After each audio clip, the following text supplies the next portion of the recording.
Hey everyone, it's Katie from Without a Crystal Ball. Welcome to my channel. I am so glad to have you here, and I'm here to talk with you about a story we have been covering on the channel related to 90 Day Fiance before the 90 days, Ed Brown. This past week on the season,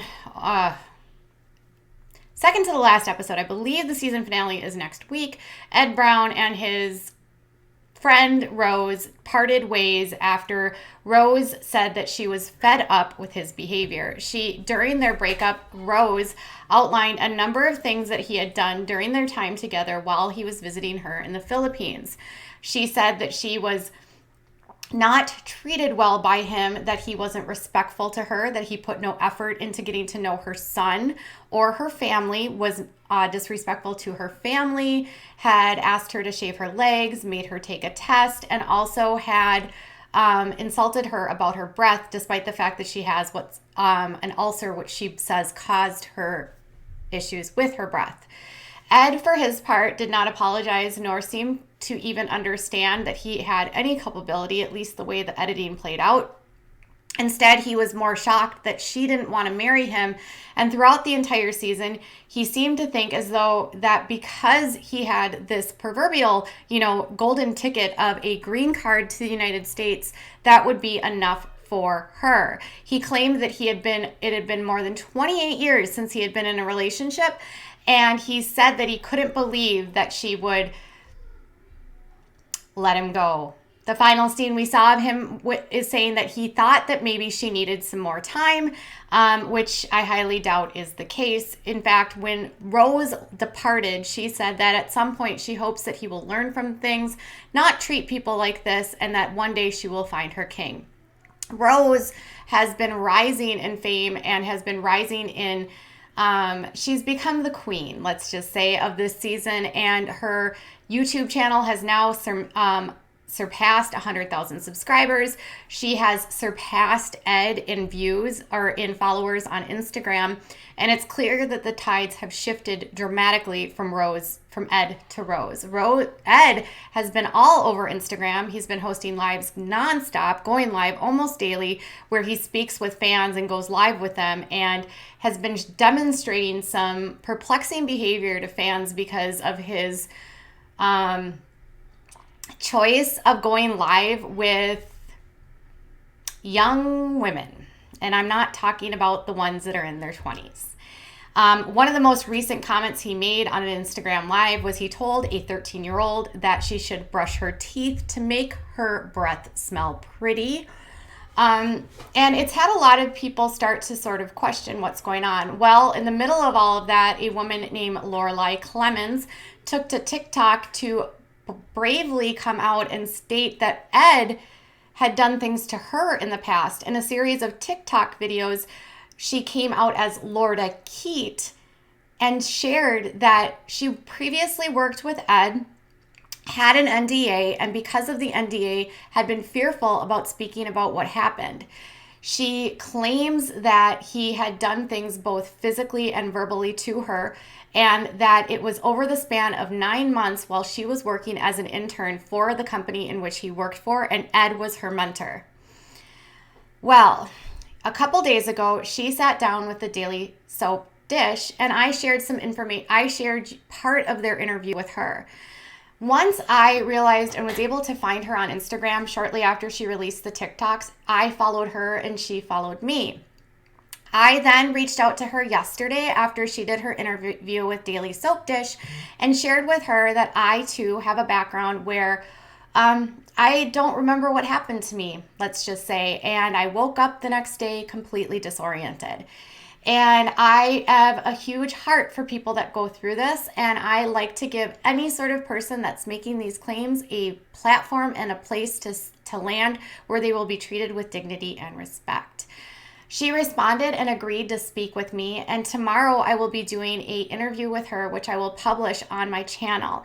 But I wanted to share some information with you before I publish the interview with some exclusive details of what you can expect in the interview.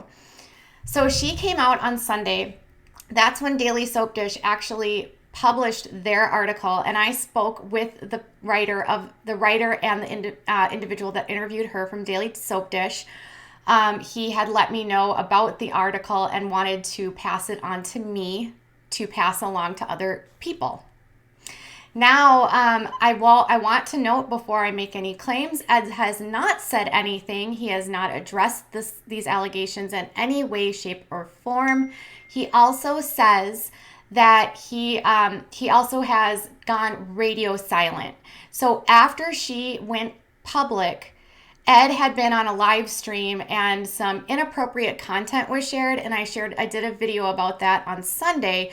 After that inappropriate content went up, his Instagram lives stopped. So I'm not sure if he has been restricted from live streaming on Instagram, but he also has not posted any photos in his feed. He has at this point only been sharing photos on his stories of fan messages.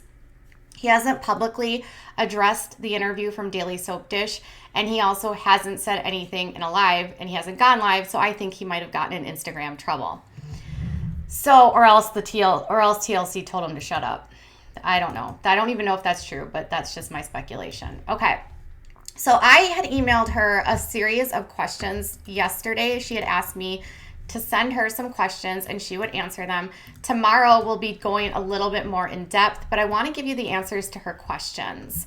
So her name is Lorelei Clemens. She actually lives in San Diego, California, and she's currently married, and she claims that everything happened with Ed 4 years ago. She met him while they were working, and this is what I said. I said, "What prompted you to speak out about Ed?" And Lorelei said, When I initially spoke out 4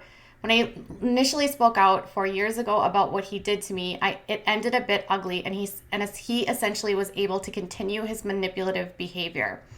When I found out he was still behaving like a predator towards other women, I felt that I failed to protect them. It was this that made me determined to continue to speaking up even louder than what he was capable of in order to prevent anyone else from getting hurt. Wow. And I said, "Has Ed contacted you since you have spoken out?" And she said, "No, he has not reached out to me in any way." And then my next question was, "You mentioned in a previous interview that you were hospitalized due to an incident with Ed. Would you be able to provide more insight into what happened or what he did to you?" And I said, "You don't have to say anything that you're not comfortable with." And she said, "On the night of everything coming to the height of the crisis, I ended up in the hospital. That night, the last thing I remember was Ed kissing me and then me coming to hours later, not knowing how I got where I was. My first reaction was confusion and knowing something wasn't right, but I couldn't put my fingers on what was wrong. I felt like I wanted to die, but didn't know why. The next day after being released, Ed stated that I don't remember because he had sex with me." Okay, I have to stop. Sorry, you guys. That's extremely tough for me. That's exactly what happened to me. And I know exactly how she feels. And that is it's painful to wake up after that happens, especially with what they use. You feel really disoriented. You feel like you can't walk. You feel like you can't talk. Your body feels like you're in slow motion. You have zero memory of what happened. You just know that something terrible happened. My heart hurts for her. And my heart hurts for me right now. Okay, and back to her. And I said, "Did you press criminal charges against Ed?" And she said, "No, but I honestly wish I did. I was just so tired of fighting with our employer at the time, even though I had proof that my self-esteem and energy to fight had diminished. Honestly, I didn't believe anyone was going to protect me." I totally understand that too, Lorelei, so much. You have no idea. And then I said, "How do you feel seeing his actions on Instagram with young girls during live streams?" And she said, "It's extremely triggering and frustrating. It makes me feel like a failure at preventing him from preying on other girls and women.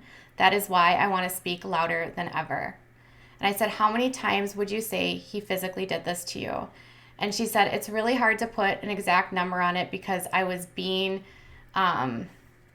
harassed and touched and groomed for months." And I said, what is the hardest part of seeing him on television? And she said, the hardest part is probably the flashbacks. When I hear his voice, it really pulls me back to the tough and traumatic part of my life. So that is the sneak peek about what she claims happened. We will talk in more depth tomorrow. I want to place the caveat here that these are her allegations. Ed has, again, not confirmed nor denied any of this. We do know through RAINN that it's a very RAINN, which is an advocacy website for individuals that go through what Lorelai and I went through, that it's extremely rare for anyone to lie about these types of events. In fact, it's less than 2% of all people lie. RAINN also points out that almost 99% of cases like this are never prosecuted, and the man never serves any time in prison. In my case, I reported it, and because I lacked memory and had no story, and my perp did have a story, and he had a memory, and he had receipts of different things that happened, which I don't even remember, they believed him. And sadly, this is all too common the case. Women everywhere and men that are go through these types of situations are drugged through the mud, and people question that it ever happened, which I've never understood.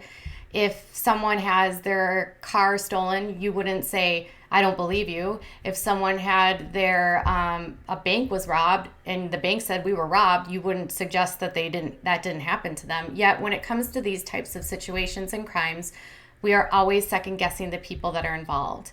I think based on what I've seen on Ed, just based on like my own opinion, I don't feel like this is far-fetched. And I also can tell in the way that she has spoken in her art, in the previous interview and with me through DM and email, that this is still a very difficult situation.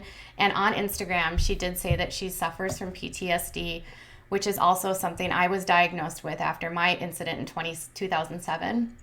And it's extremely common for anyone that goes through something like this. And flashbacks, things get better, but it doesn't ever go away. So we will be here tomorrow with the more details, but it will not be a live stream. I will be interviewing her via Skype in the morning, and then I'll upload tomorrow afternoon. My only request is that while you are watching tomorrow's stream, that you are respectful, and that you are that you don't seek her out to say anything negative to her, nor do you seek out Ed to say anything negative to him. Ed hasn't said anything. I don't know if Ed will say anything, and because this is just a mess. And again, she says she spoke to TLC and no one ever responded, or they didn't do anything about it. So now this is Ed along with Jeffrey, two men that were catapulted into a position where it appeared throughout both of their storylines that they were grooming their women, that basically we have elevated to perps. All right, you guys, alleged perps, let's just say. All right, you guys, tell me what your thoughts, and I'll be back later with more.